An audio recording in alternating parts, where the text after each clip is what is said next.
بسم الله الرحمن الرحيم. أولا السلام عليكم ورحمة الله وبركاته. dhammaan daawadayaashayda sharafta leh ee ku xiran janalkeena. qisada dhagaxii nebi muuse calayhi salaam ka xaday dharkiisa kuna qasbay in uu qoomkiisa ku soo baxo isagoo qaawan. waxay banu Israa'iil nabiyullaahi muuse calayhi salaam u dhibeen si aanay u dhibin ambiyadii isaga ka horreysay.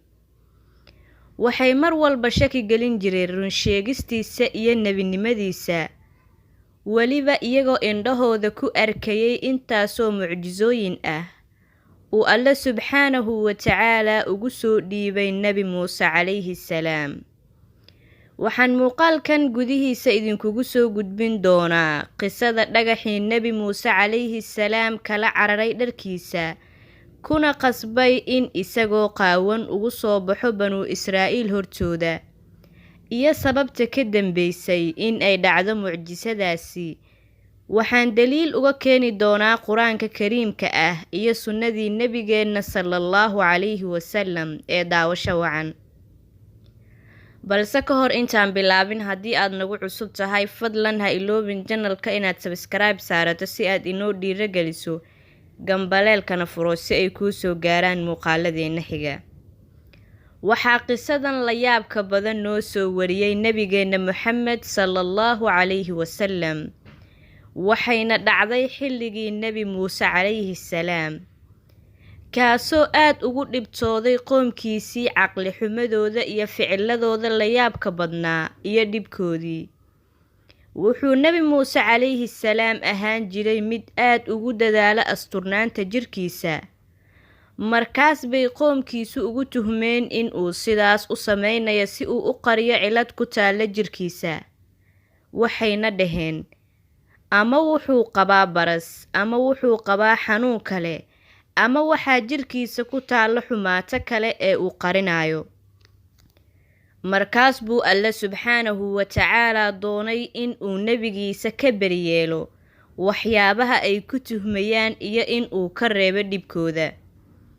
can abi hurayrata radiyallaahu canhu can النبي صلى الله عليه وسلم qaal: كانت بنو إسرائيل يغتسلون عرات ينظر بعضهم إلى بعض، وكان موسى يغتسل واحدا، فقالوا: والله ما يمنع موسى أن يغتسل معنا إلا أنه أضر. فذهب مرة يغتسل فوضع ثوبه على حجر ففر الحجر بثوبه، فخرج موسى في أثره يقول: ثوبي يا حجر، حتى نظرت بنو إسرائيل إلى موسى فقالوا: والله ما بموسى من بأس، وأخذ ثوبه فضفق بالحجر ضربا. أبي هريرة الله كرر للنقضي وحو النبي صلى الله عليه وسلم كوريي إن يري بنو إسرائيل waxay ahaan jireen kuwa hal meel iskula qabaysta iyagoo qaaqaawan oo midba midka kale eegaya. nebi muusena calayhi salaam wuxuu keligiis ku qubaysan jiray meel ka durugsan dadka. markaas bay banu Israa'iil waxay dhaheen, wallaahi muuse wuxuu nagula qubaysan la'yahay, wuxuu qabaa adarro. adarraduna waa xanuun ku dhaca xubnaha taranka ee ragga, kadibna xumeeya xubinta muuqeeda. wuxuu yidhi sallallahu calayhi wasallam, maalin maalmaha ka mid ah ayuu nebi muuse calayhi salaam u baxay in uu soo qubaysto. markaas buu dhagax meesha yaalay kor saartay dharkiisa, kadibna dhagaxii ayaa kala cararay dharkiisa. markaas buu nebi muuse calayhi salaam dhagaxii ka daba orday isagoo dhahaya, dhagax yahow isii dharkayga. ilaa banu Israa'iil ay ka arkeen nebi muuse oo dhar la'aan ah. kadibna waxay dhaheen, wallaahi muuse jirkiisa wax dhib ah ma qabo. markaas buu dharkiisii ka qaatay oo ulna ku dhuftay dhagaxii.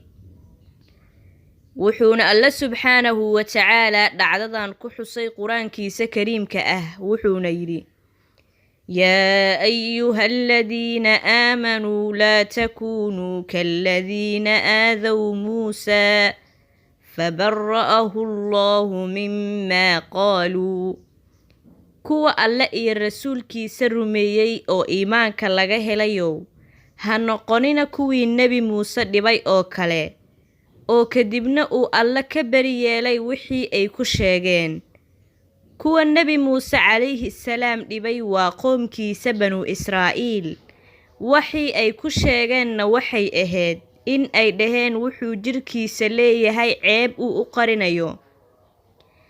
Dadka qaarkood waa ay la yaabi doonaan qisadan, waxayna isweydiin doonaan sidee buu dhagax u cararayaa isagoon nafba lahayn. Balse taasi ma ahan arrin Alle subxaanahu wa tacaala agtiisa ku culus, mana qariibsan doono qofkii rumaysan mucjisooyinka nebiyada iyo waxyaabaha aan caadiga ahayn uu Alle subxaanahu wa tacaala ku ayiday ambiyadiisa.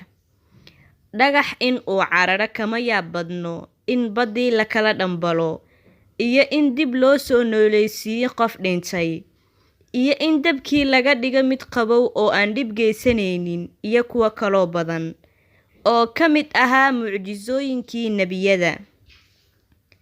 Wuxuu Alle subxaanahu wa tacaala ogaa in tuhunkan lagu tuhmay Nebi Muuse calayhi salaam iyo risaaladiisa ay tahay mafsado ka weyn kana daran in la arko Nebi Muuse calayhi salaam cawradiisa. Dhibka Nebi Muuse calayhi salaam gaaraya haddii la arko cawradiisa ayaana ka fudud tuhunka ay qoomkiisa ku tuhmeen. Wuxuuna Alle subxaanahu wa tacaala in ay arkaan u suuro geliyey daruuro awgeed, daruuradaasoo ahayd in tuhunkan laga qabo laga baabi'iyo. Waxaan filayaa walaalaha qaaliga ah qisadan in aad ka wada faa'iidaysateen. Haddii aad ka faa'iidaysatay, fadlan ha iloobin in aad like saarto ood la sii wadaagto asxaabtaada. Haddii aad nagu cusub tahayna, fadlan ha iloobin channelka in aad subscribe saarato si aad inoo dhiirigeliso, gambaleelkana furo si ay kuu soo gaaraan muuqaaladeena xiga.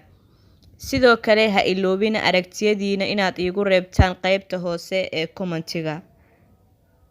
هذا والله سبحانه وتعالى أعلى وأعلم، وصلى الله وسلم وبارك على سيدنا محمد وعلى آله وصحبه أجمعين. وأد mahadsantihiin walaalaha qaaliga ah. Halkan ayuu nooga egyahay muuqaalkeena. Tan iyo intaan ku kulmayno muuqaal kale oo xiiso badan, sidaas iyo nabadgelyo. Wassalaamu calaykum.